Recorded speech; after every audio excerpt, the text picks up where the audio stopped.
Kuranda-san. If you have any questions or comments, please talk to Dr. Kuranda-san personally and directly. This concludes session 4. Thank you very much. பேராளர்கள் doctor RVM Divakaran,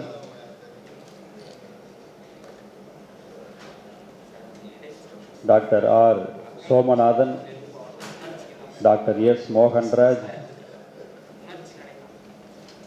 doctor Madhukeswaran and doctor Toshik. எல்லோருக்கும் நண்பகல் வணக்கம்.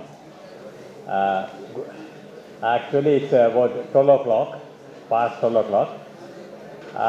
Good afternoon to everybody. And this is going to be probably the last, if I'm correct, the last session of the entire seminar. And there are five paper readers are with us. I don't want to just give my initial remarks. Straight away we'll just go to the session where, if at all if it's necessary, I'll just give my concluding remarks after all the presenters have completed the duty today. Let me first call upon Dr. Toshikazu Ezure to present his paper, The Definitions of Phrases in English-Japanese Dictionaries in a Business Context.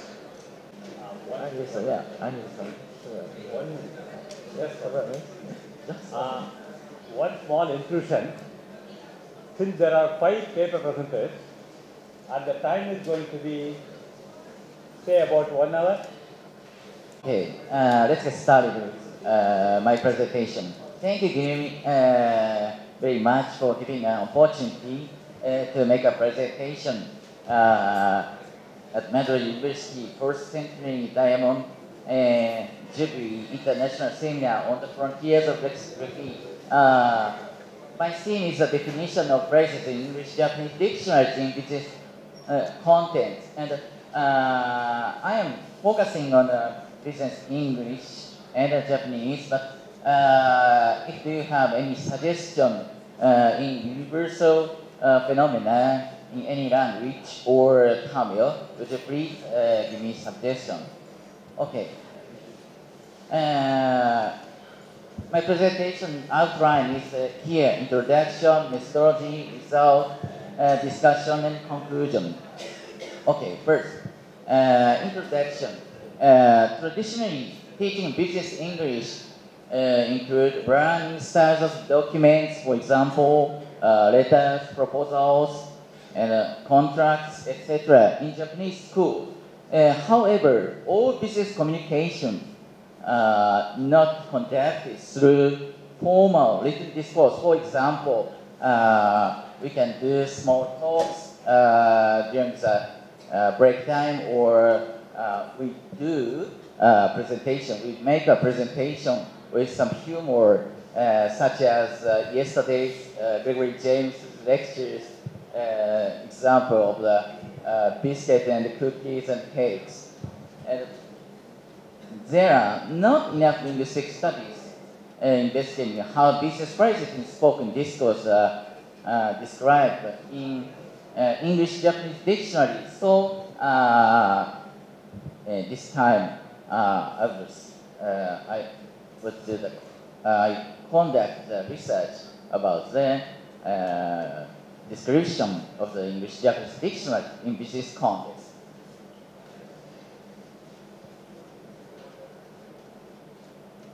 Sorry. Yes. In this presentation, I will compare and analyze the description of phrases in 2 major Japanese dictionaries used by learners of English as foreign language EFL. First of all, then I will discuss the findings of my research. Finally, I will offer a suggestion from a pedagogical point of view. And 2, methodology. I selected 15 phrases that are commonly used in business context. conversation with, for example, a conversation with a colleague or a brief presentation. These phrases are selected from Hillwell 2050 and textbooks of a radio program named Business Communication in Simple English. Hillwell 2050 means textbook I use in my university. I do lessons both in English and Japanese. And also, the radio program in Japan is a very traditional way to study English, to learn English in Japan. And one of these series of radio program, Professor Kono, one of well-known linguists in Japan, is charge of this radio program. Okay, and about the dictionary, I selected 2 English-Japanese dictionaries. One is Genius English-Japanese Dictionary, 5th edition Genius 5, and the other is Reader's English-Japanese Dictionary, 3rd edition Reader 3.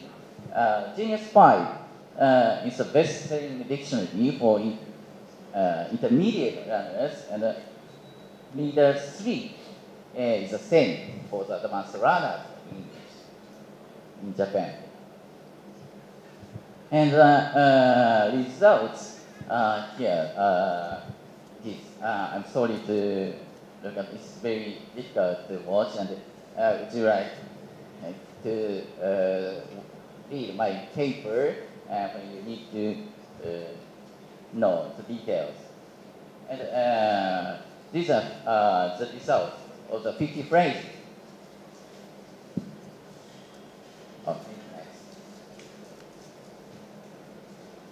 Next.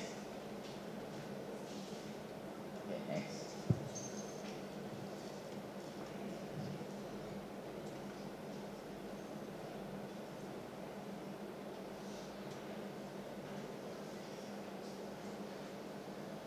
Yes. And from this result of the list, I'd like to 4 points to sum up. One, the merits and rebels in dictionaries. The dictionaries match the phrase as frequently used as provided the label indicated that the phrase was used in informal situation or in spoken discourse. The second, definitions of a phrase are inducted in this definition of other words. Definitions of the phrases were not given separately, but instead were included in the definition of the word. And third, brief notes in this description. Brief notes were added to the definition of the phrases. For instance, Reader 3 provided more the phrase hand over was used when calling the next speaker. For Japanese, it is very difficult to know the correct meaning or correct use or usage of the phrase. So these brief notes are very helpful for the runners which learn the target language. For example, in this case, we learn English as a non-native speaker. And of course, there's no appropriate definition. Dictionaries did not give an appropriate meaning of phrases. Genius 5, for example, Genius 5 did not provide the meaning of a voice, a lot of support in the entry of ringing. And from these results, I'd like to make 4 discussions. One, it is evident the merits and rebels can be good guide points. If dictionary users can understand the context in which these phrases are used. In the real business world, we sometimes need to write a short message or sometimes draft a formal document such as a contract. These merits and labels have recognized this phrase is appreciated for the informal situation rather than the formal one. And second, intermediate learners could not find the definition easily when the meanings of the phrases were included in the other meanings of the word. For instance, in case of active in reader 3, the past phrase has 7 definitions itself, and these definitions are included under several other meanings of the word app. Therefore, it is difficult for learners to find the correct meaning of the phrase. Okay, the third discussion. Some English-Japanese dictionaries can provide connotations that are difficult for immediate Japanese learners to understand. These connotations are effective for learners who try to acquire natural use of English language. In Japan, it is difficult to acquire the colloquial use of English because we have few opportunities to English in our daily life. And fourth, the learners used to use several dictionaries, including the monolingual dictionary. If we cannot find the appropriate meaning of the phrase in one dictionary, then we can find it in the other word. For instance, we could find the meaning of the phrases ringing, endorsement, and ad, and coming in Reader 3 and Reader 6. These words, it is very difficult for bilingual dictionaries, especially in English-Japanese dictionaries. These combinational words, where should we entry in phrasal phrases such as ringing, endorsement, or app and coming. For example, should we make an entry of ringing or endorsement, or as a phrase, should we make a ringing endorsement? And as a saying, we should make individual entry or app or coming, or as a phrase, we should make independent entry of app and coming.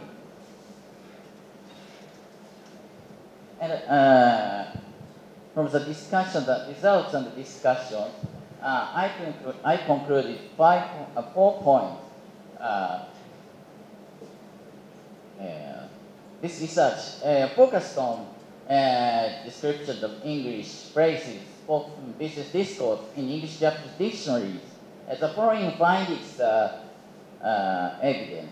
First, frequency marks and levels of speech levels were affected. 2. It was difficult for learners to select the most appropriate meaning of the phrases when there were several meanings given for the same phrase. 3. Japanese EFL dictionaries offered connotations which help learners understand situations where phrases are used normally. And 4th, Japanese EFL dictionaries did not offer some definition. And from this discussion, therefore, teachers encourage intermediate learners to use both English-Japanese dictionaries and monolingual dictionaries for better understanding the use of phrases, so that they can use these phrases in the real business world.